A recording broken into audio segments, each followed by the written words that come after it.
here we are with our first Penis Hammer podcast. I'm Ron Bonk. I'm Jonathan Straiton.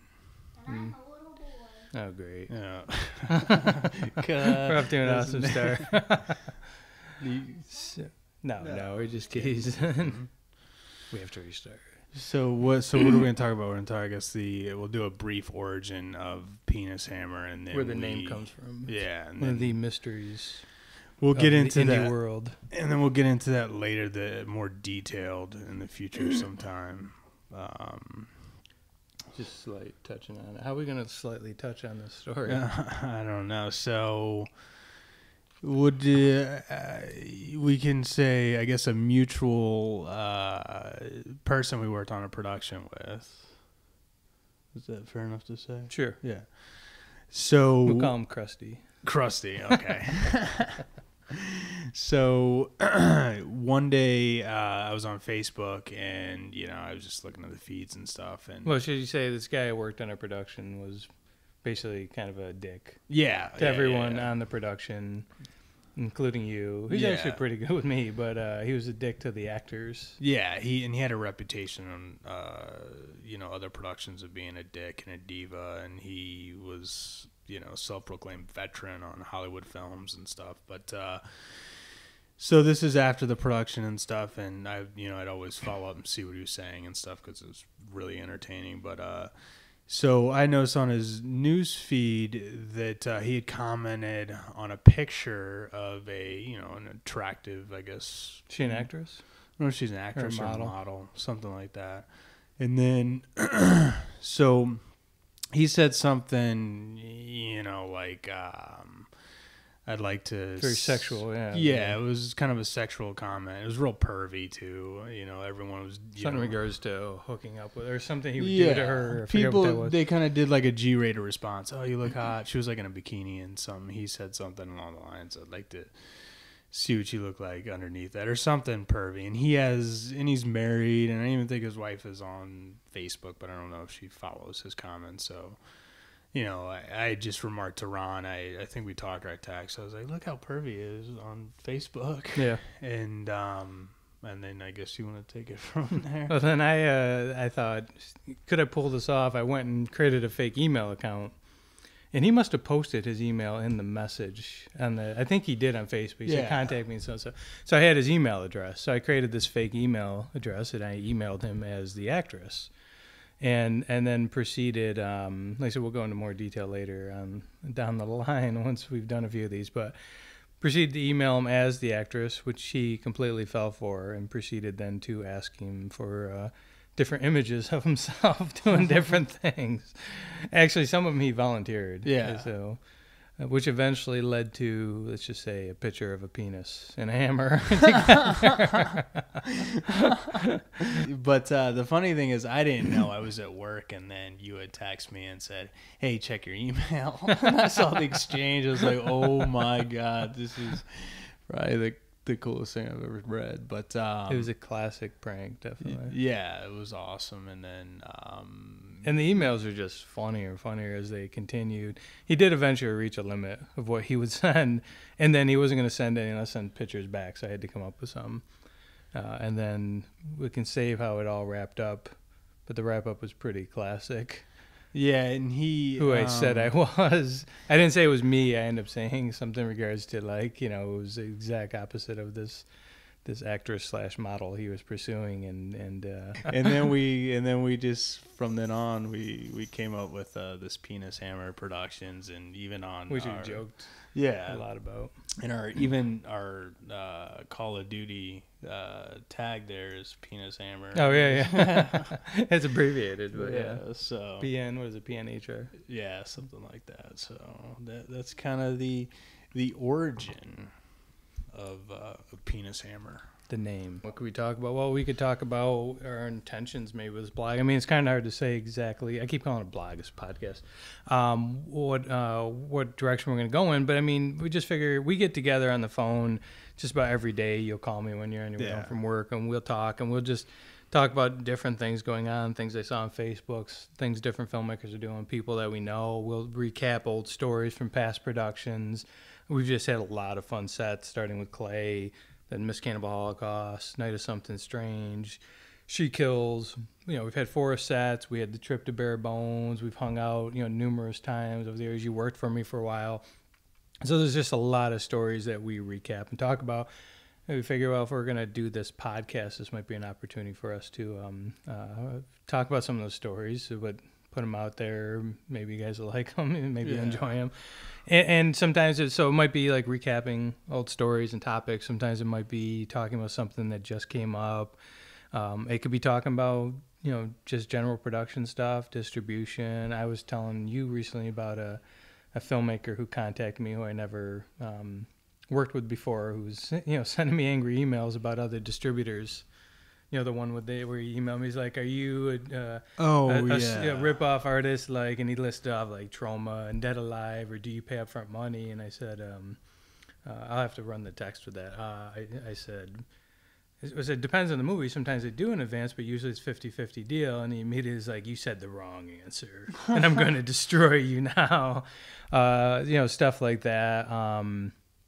What was else I was complaining about? Something else with distribution recently. You have your distribution hassles with the two plates we could talk about. So some of them might be informative and interesting. It's basically we want to do something that other filmmakers can relate to, or even just non-filmmakers and stuff. And now he's Ron, a filmmaker, but he also has his own distribution company. So I think he can shed a lot of light on distribution and the hardships. It would definitely be the underground viewpoint, which a lot of people don't know of.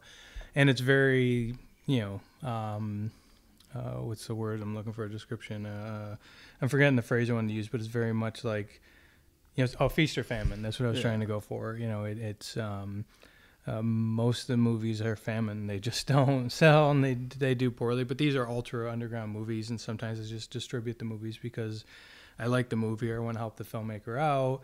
And then every so often I'll get a movie that does, very well, that'll make up for all the others, or my own productions or whatever. And part of, what's worked for me is I've managed to build a pretty big library of film. So even if they're just generating a few dollars a month, it adds up because there's enough of them, But I'm one of the few, I guess, ultimate, or ultra underground filmmakers out there, or distributors out there. A lot of guys won't pick up the movies I picked up because they're just low budget, but they're quality movies. There's some really cool releases I've had over the years. I've had some bad ones too.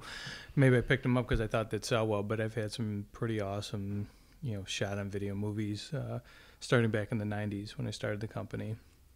Back in the analog underground. And what's the name of the company, just in case? Oh, well, it's SRS Cinema. There's SRS Cinema for the DVDs. There's Sub Rosa Studios, which I'm doing these retro VHS releases.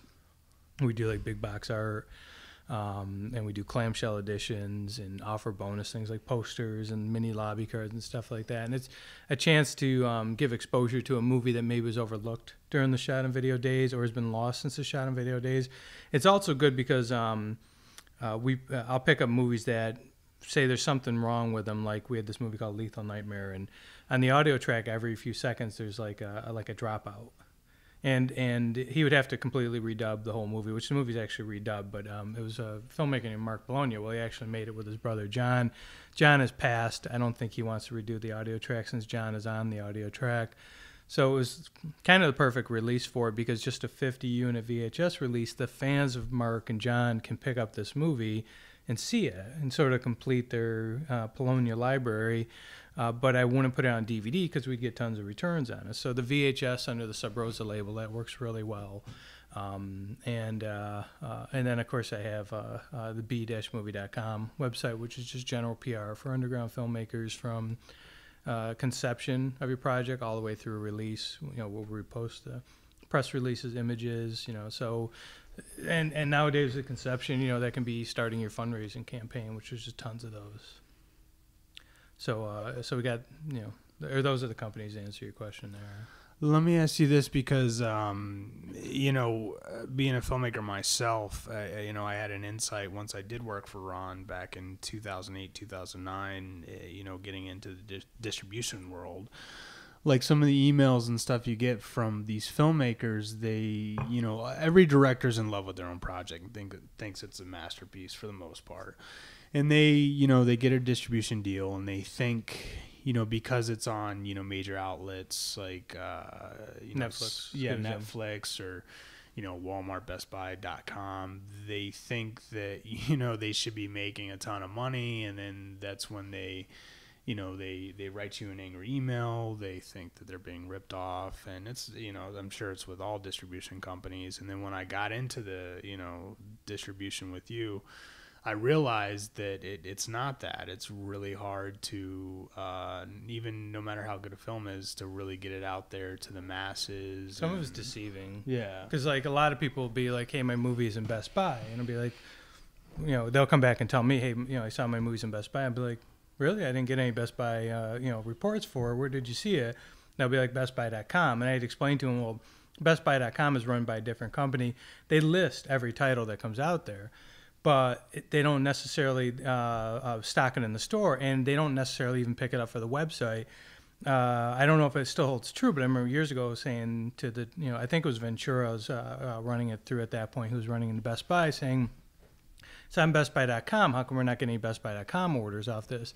And they said, well, bestbuy.com wouldn't even stock the title unless it was selling X number of units. I think it was around 25 or something like that. So the movie was listed, sold 5 copies. They would refund the customers if that's all they sold. It wasn't worth it for them to stock it. So that was deceiving. Netflix, people assume, is like huge money. For DVD, people assume they were stocking like thousands of units. But for one of the better titles, they would order maybe 90, maybe 120 if we got lucky. The average title like 60, and the lower end stuff they didn't expect much to do. They'd only order 30 units, and so like I had one filmmaker who made a documentary that I had only picked up because he said he had this big TV deal going on, so I couldn't get TV rights. But I was like, hey, if I have the DVD rights, I'll pick it up. Well, the show ended up going nowhere.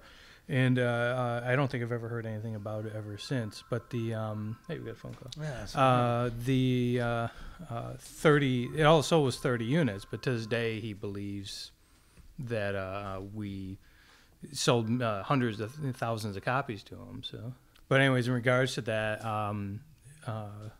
he's still convinced to this day that I've pocketed all this money. I even had said, I usually wouldn't do this, but I said, I'll give you permission. Contact Netflix. They can verify with me. You can ask them what the numbers were. I'm not lying about it. And it was a set amount per copy. It was $5 per copy that they were paying me. So if I sold 30 units, it was only a $150 deal, to get it on Netflix. So one thing, a filmmaker, I always say, should be like William Castle. They should be trumping their own stuff. They should believe their movie is the best movie ever. I'm out there pushing it, but that's the presentation they should be putting out there. I think they should always be their harshest critic and look at the reality. Is their movie really the best one out there? But on that note, what you're saying is I would get a lot of filmmakers who would come to me and say, how come my movie's not selling more? This other movie is selling tons of copies in Blockbuster. Why isn't my movie in Blockbuster and stuff like that? And there was always some contributing factor. They would point out a movie and I'd be like, well, that movie was shot on film and your movie shot on video and looks like video. Or that movie has a minor star in it, but it's still a star. It's still a name. Your movie doesn't have that. Or they just happen to have that connection to get into Blockbuster. Blockbuster is extremely hard nut to crack, and a lot of people just would be surprised. They would look at some movie in Blockbuster and say, my movie's better than that movie. And whether it was or not is subjective, but that isn't always the case. Just because your movie is better, even if everyone thinks it's better, doesn't mean it's going to get in Blockbuster. Doesn't mean it's going to sell more. So that was one of the things I always dealt with. That you would witness that people would just be mad because my movie's not making me $1 million. Well, no underground movie makes $1 million. It seems like we've read the horror stories of bigger movies. Yeah. Well, it was a Hobo with a Shotgun. That one article, I forget how much it said it had only made back for being kind of a big cult hit. Yeah, and a perfect example is my first film, Big Fish in Middlesex. It did really well on the festival circuit, but I I was having a hard time securing a distribution deal, and then Ron distributed it for me. I don't know if it was out of pity or but it was a favor. I told you from the start. I didn't expect it to do much, but you could always be kind of surprised. Someone become a star from that movie, then it would sell well, despite it just being a drama. Drama's tough. To sell in the underground. Where like horror, a lot of people do horror movies.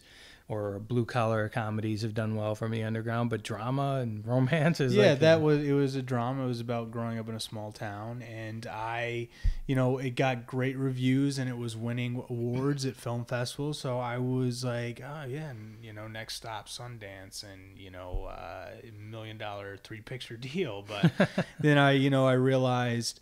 And I think that's a lot of problems with filmmakers these days. They keep making the same mistakes or the same types of films. I was like, okay, what do I got to do? My dream or my next goal, I've got to make it more realistic. I want to get my movie into Blockbuster. So what do I need to do? Let me research, maybe what distributors are getting low budget stuff into Blockbuster.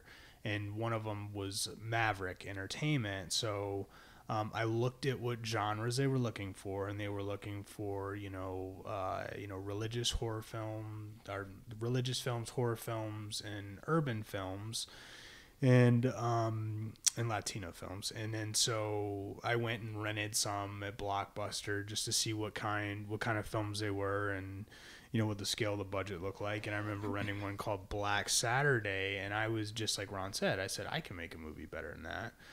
Sometimes you can, sometimes you can't. It was, it wasn't that necessarily it was a bad film, but I just felt I could make something that looked better production-wise. So my, at the time I was doing music videos for a hip-hop label here in Richmond, and I was like, and I was producing another horror film, so I didn't want to direct a horror film. So I was like, let me write a script with these guys, these rappers that came to me about doing an urban film.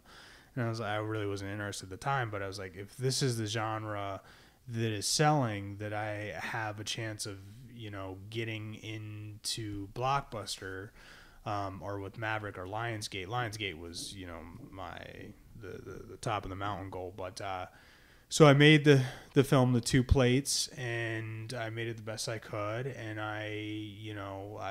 it went to a few festivals and did well. And I got turned down from some distributors because of, it didn't have a name in it. But eventually Maverick did pick it up. And that's who I had set out from the beginning when I was coming up with a concept, and it got in Blockbuster. So I think the important thing is to know, people want to make what they want to make, but sometimes to get where you want, you have to kind of go that direction, make that to get to a point in your career where you eventually can make what you want to make. Mm-hmm. So yeah, I agree. You could compromise. I mean, a lot of guys come to me and say, "What's hot?" and I'll give them some ideas, but I'll say, ultimately make the movie that you want to make, because, chances are very thin that you're going to, become a major filmmaking, talent, get the 3-picture deal and make $1 million off it. So at least you made the movie that you wanted to make, and chances are maybe in the short term it's not as successful, but maybe in the long term it serves your career better, because, you're more passionate about those projects and you tend to make them better and stuff. Going back to Big Fish, there was a point I was going to make about it. That was a good example of a movie. I was going to say that, like, that was really well made, and like you said, won film festivals and stuff like that, that if it had a star in it, could have done a lot more. It really would have benefited, given the given the genre that it was in, and the type of movie that it was and stuff. But on that note, I was going to mention, you mentioned how it did so well in the film festival. Well, on the opposite end, I had Clay, which did great at film festivals and won me filmmaking awards and all sorts of stuff. It had an awesome review from Fangoria, like just the best glowing review of a movie I've ever seen. And me as a fan, if I had read that in Fangoria, I'd been like, I need to track this movie down. So I expected to do big numbers when I ultimately ended up deciding to release it myself. And it just didn't sell much, So that always kind of surprised me. So there was a horror title that was a better genre in terms of selling in the underground than Big Fish and Middlesex. but it still didn't do well. Part of the problem I think at that time though was I had started to make Sub Rosa SRS Cinema titles more of a limited edition type of thing. So instead of lowering the prices down, I had an option. I was pretty much in the $14.99 to $19.99 range with most of the titles. To either go, we're talking to the distributor, I was either going to go super cheap, like $9.99 each, and try to get more copies out there, or go more expensive and make it more of like, what do you want to call it, like a prestige type thing to own or something, and make it $29.99. And I didn't have enough faith in lowering down to $9.99 that we would get into the stores to move the units to justify the reduced cost. So I ended up going in the opposite direction with all the titles, ended up going up to $30.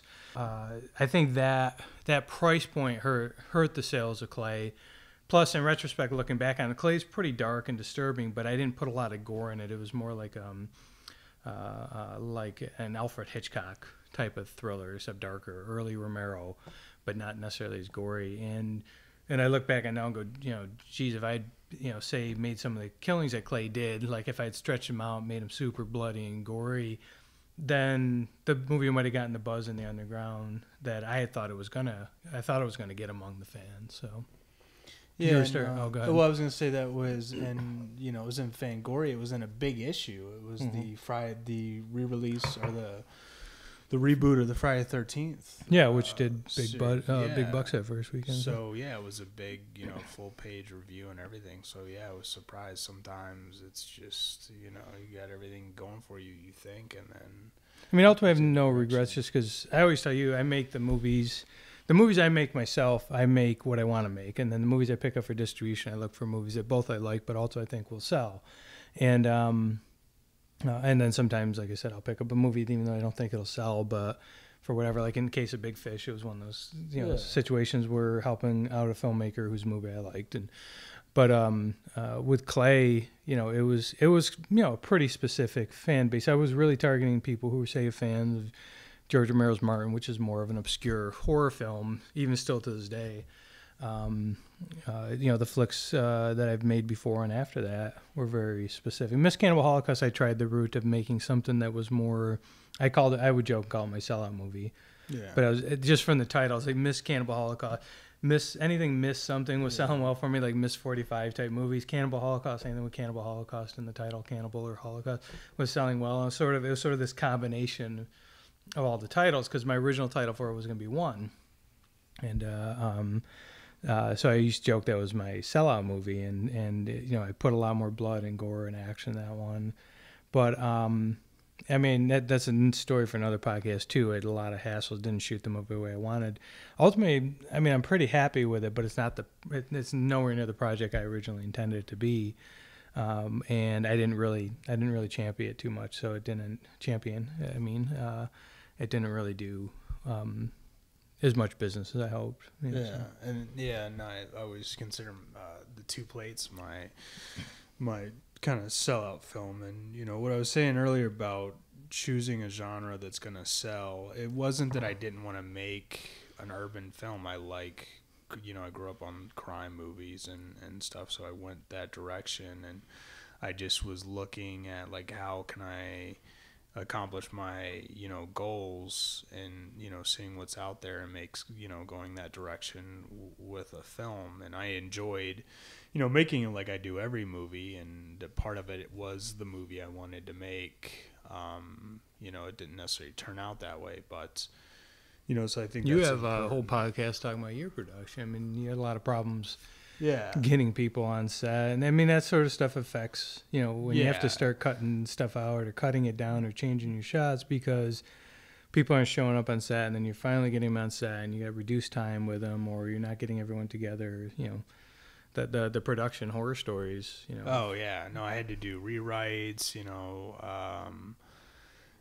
That was a case where I felt the script was far better than the film, just because I had to change so much, and sometimes you're piecing it together, just hoping it's going to make sense, and it's tough. We'll probably dive more into that, tales from the set, or on a future podcast. Which movie do you think got closest to your vision? Probably Big Fish and Middlesex, right?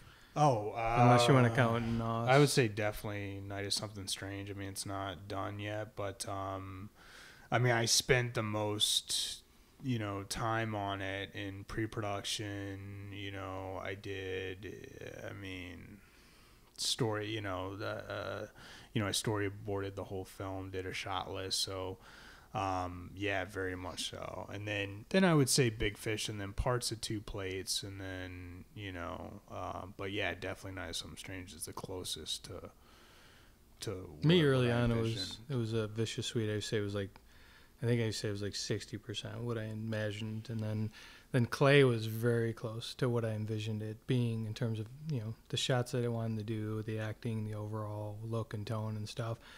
And She Kills Once Done is you know, potentially closer to the original vision than Clay. There were some things I had to change, but it wasn't very much, you know. Where Cannibal Holocaust was like, I mean, I had a completely different style for it. I was going to shoot a very anime, you know, like live action anime, and some of those shots I still managed to squeeze in, but I ended up going handheld because we were running short on time and just having a lot of issues. So, and I kept losing locations, so I'd constantly rewrite it. I had to rewrite it over the course of like a day, you know, each time over 4 different. You know, I think the location changed 4 times, and literally I had like a day or 2 to rewrite it to fit the location. So it became kind of a mess of a script from what I originally intended. But it's, you know, what I think a lot of people don't realize, the reason I asked you that is that it's very hard to, in a low budget underground level, to get close to your original vision. So many the movies, you know, what you initially picture and what you end up with are just miles apart. Yeah. You know. The DSLRs have helped with that. At least they look more film-like.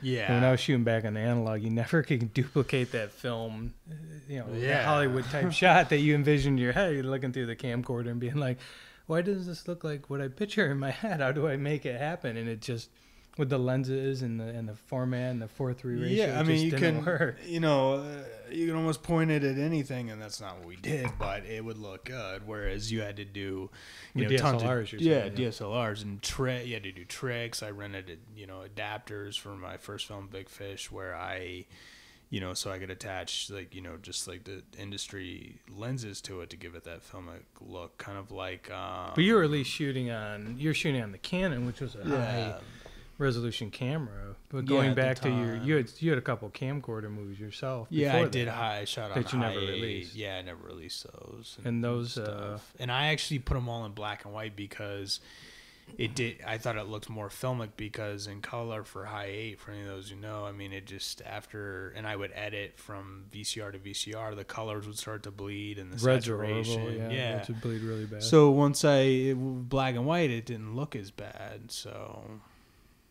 But yeah, the DSLRs are just a game changer. I mean, they look awesome, and they're fun to shoot. Yeah, it's funny how many super low budget movies will just look amazing on it, and then you'll have some movies that are actually pretty good, you know, better than average, say, you know, direction wise or script wise or acting wise, but you can tell they don't know how to use the DSLRs. Yeah. And it's just kind of you know, they can be a curse if in the wrong hands, for sure. But majority of the movies, you know, I've just been impressed how good they look, how much it adds to the movie itself. It makes, you know, a movie that, say, had been shot that same way on, you know, high 8 or super VHS, you know, would have been horrible and instantly dismissed, but they shoot on DSLR HD, and it's like, it seems like it's a good movie. It's almost sort of deceiving. Yeah, like when you watch, back in the day, when you watched like a low budget or indie film, right off the get-go, the first 2 shots, you could tell whether it was low budget, and you're like, probably not going to be good as low budget.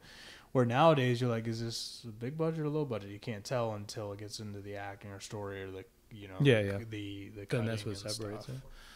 But we're at the 30-minute mark now. So did you want to wrap? We could take a break, anything?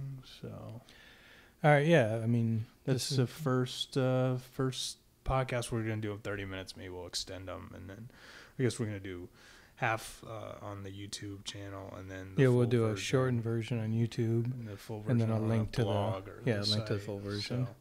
But all right, I'm Jonathan Straiton, and I'm Ron Bonk, and that's it. Thanks for watching and listening. All right, bye.